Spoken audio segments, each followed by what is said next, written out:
What's all the buzz about? Chatterbees. Real managers describe their worst Karen stories. Before we dive into today's captivating story, make sure to hit the like button, subscribe to our channel, and ring that notification bell. If you've ever encountered challenging situations like the ones we're about to explore, share your experiences in the comments below. Your engagement keeps these stories coming, so let's build a community together. Now let's jump into jaw-dropping tales of revenge and karma. 1. Ketchup chaos. The staff did not know it at the time, but our ketchup dispenser was empty. A boy, about 10, was just smashing down on the handle trying to get ketchup, but none was being dispensed. A staff member noticed the kid smashing the ketchup dispenser, so I went out to see what was going on. Oh, the ketchup is empty. I'll get a new bag from the kitchen. Give me 2 minutes and I'll be right back with some new ketchup. I removed the empty container, took it back to the kitchen, cleaned the dispenser, and placed in a new bag.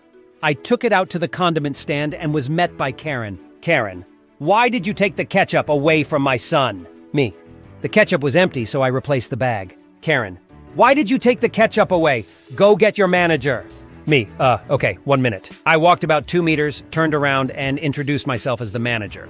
Karen, why did you take the ketchup away from my son? Me. Ma'am, the ketchup was empty. I explained to your son that I needed to take it back to the kitchen to refill it. Karen, no, you didn't. I was standing here the whole time. You took the ketchup away from my son. Me.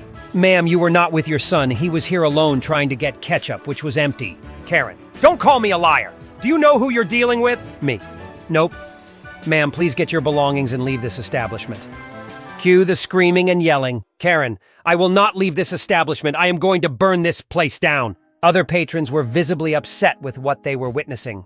Police were called. Karen gave a statement. Police questioned me. I gave a statement. Karen told the police that I struck her son, pushed him out of the way, and moved the ketchup to an area in which her son couldn't get access. I disputed the claim and offered to provide video evidence with sound of what happened.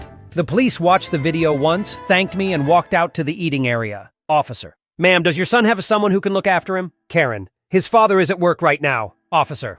Okay, you're being placed under arrest for making threats and a false police report. More yelling, threats, and now tears. In the end, she was charged with making a false police report, but not the threats, and received a lifetime ban from not just our restaurant, but the entire mall our restaurant was located in. I felt kind of bad.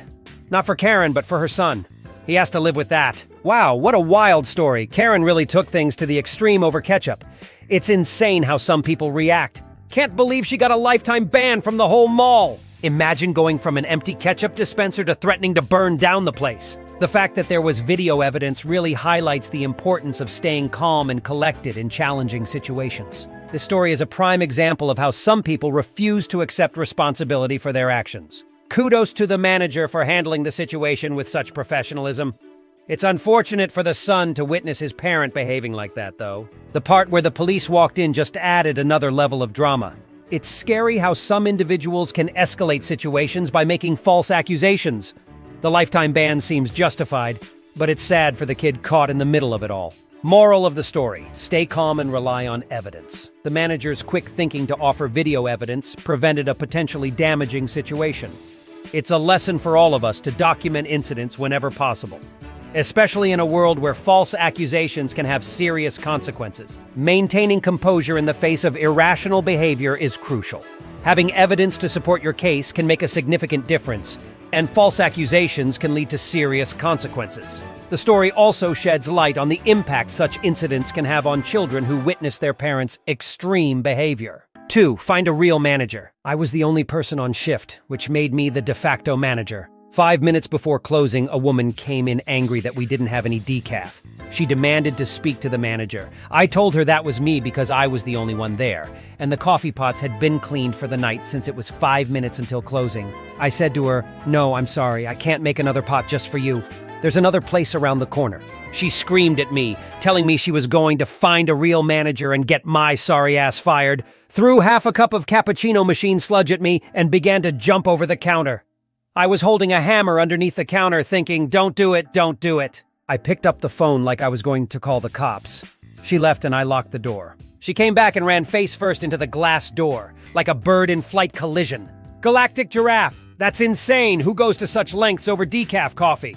The manager handled it like a pro, though. Calling the cops would have been the last thing I'd expect over a coffee dispute. Enigmatic Eagle, never underestimate the power of caffeine or the lack thereof. Seriously though, kudos to the manager for keeping their cool and not giving in to the ridiculous demands. It's a reminder that customer service has its limits. Nebulous Ninja, the visual of someone running into a glass door is both hilarious and surreal. It's unfortunate that the situation got so intense over a trivial matter. This story reinforces the importance of standing firm in the face of unreasonable demands and knowing when to prioritize your safety. The moral of this story is to keep in mind the importance of maintaining composure in the face of irrational behavior. The manager's decision to prioritize safety over satisfying an unreasonable demand is commendable. It serves as a reminder that there are situations where it's necessary to stand firm and know when to involve authorities to ensure the safety of everyone involved. 3. Small dollars. I worked at a public pool in my town, and the rules were that you couldn't bring outside food or drinks into the pool area. This rule didn't please Karen, who was very eager to let me know that she had just spent $12 on coffee from Starbucks. She argued with me by saying that the public pool in the next town allowed it. I kept saying the same rehearsed response, that it's our policy that outside food and drinks can't come in the pool area. She dumped the coffee onto our computer and I called the police. Stargazer 92. Wow, talk about entitlement. Who destroys property over a cup of coffee? Good on the employee for standing their ground. That's just outrageous behavior. Quantum Quokka. It's frustrating how some individuals think rules don't apply to them. The fact that she damaged property over a cup of coffee is unbelievable. The employee's decision to involve the police was definitely the right call. Nebula Noodle. This story is a stark reminder that some people don't handle disappointment well. Destroying property over a cup of coffee is extreme. The employee's response, calling the police, sends a clear message that such behavior won't be tolerated. Cypher Sphinx. The entitlement is real. It's amazing how some people think they can bypass rules just because another place allows it. The employee did the right thing by sticking to the policy and involving the police when things got out of hand. The moral of this story is, it's important to adhere to rules and policies even when faced with strong opposition. This story is a reminder that entitlement and destructive behavior should be met with firm consequences. In cases where a situation escalates, involving the appropriate authorities is a necessary step to maintain order and ensure the safety of everyone involved. 4. Not that good of a friend. Karen griped about not wanting to pay the price for the services performed on her computer, which was exactly the price quoted when she dropped it off and which she had signed for. She demanded to speak to the service manager. I called him from the back. The service manager listened to her spiel as to how she should get a lower price because irrelevant, pea-brained reason.